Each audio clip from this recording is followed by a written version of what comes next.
wasiiro ka tirsan xukuumadda Soomaaliland maamulka gobolka ka degmada ayaa kala qayb galay dadweynaha reer Boorama salaada Ciid al-Adha oo lagu kala tukaday fagaaraha khayriyada iyo masaajidada qaarkood waxaana salaada Ciid al-Adha lagu soo jeediyay khudbado kala duwan waxaana hambalyo u diray dhammaan muslimiinta madaxda heer qaran heer gobol iyo heer degmo waxaana hadaladoodii kamid ahaa kusmaha madaxweynaha jamhuuriyadda Soomaaliland Cabdiraxmaan Cabdullaahi Ismaaciil Saylici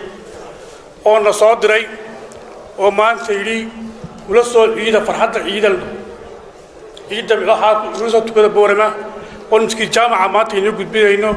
كان سلايم يسدا وعلى الله السلام يا من الحبيبات جمهورية الصوماليلاند يمر ودي سواقوس وكمان كإمارات كعربتها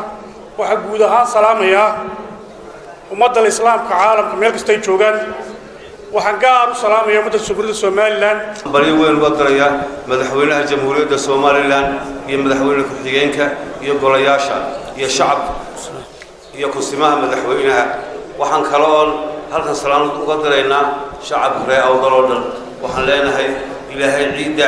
ده هاي نوجرسيو نبتقليو برواقو هي نبضة. بفرحتنا وقلت هاي إن الحافظ الشيخ مكاهيل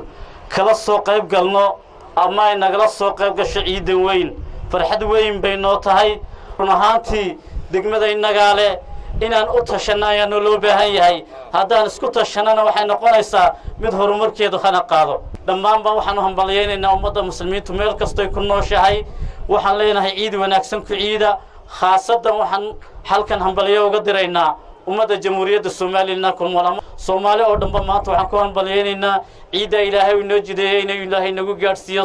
sanadkiisa nabadgeliyo inuu Ilaahay raxmaadka u noolisayna inoo barakeeyo madaxweyne ku-xigeenka jamhuuriyadda Soomaaliland ahna kusmaha madaxweynaha Cabdiraxmaan Cabdullaahi Ismaaciil Saylici iyo saddexda gole iyo golaha saddexda xisbi dhammaan waxaan leeyahay ciid wanaagsan dadka raawada la waxaan leeyahay hal wada qabsigu ha jiro midnimaduna ha jirto wada qabsiga iyo midnimadu wax jira ahaadaan nabadgelyadana hal la ilaaliyo sidoo kale waxa magaalada laga dareemayay sadaqayn meelaha qaarkood laga bixinay lana siinay dadka danyarta ah iyagoo waalidiinta oo daadaynay caruurtooda oo ku libisan dhar bilixsan iskuna hambalyeynayay sanadkiisa nabadii caana la inagu gaarsiiyo waxaan salaamayaa kale walaalahay dhamaan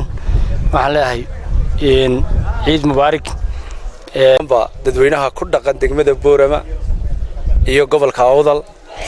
waxaan leeyahay ciid mubaarak waxa kaloon aad iyo aad ugu mahad celinayaa dhammaanba saxaafadda وعذر عافي TV qaranka Boorama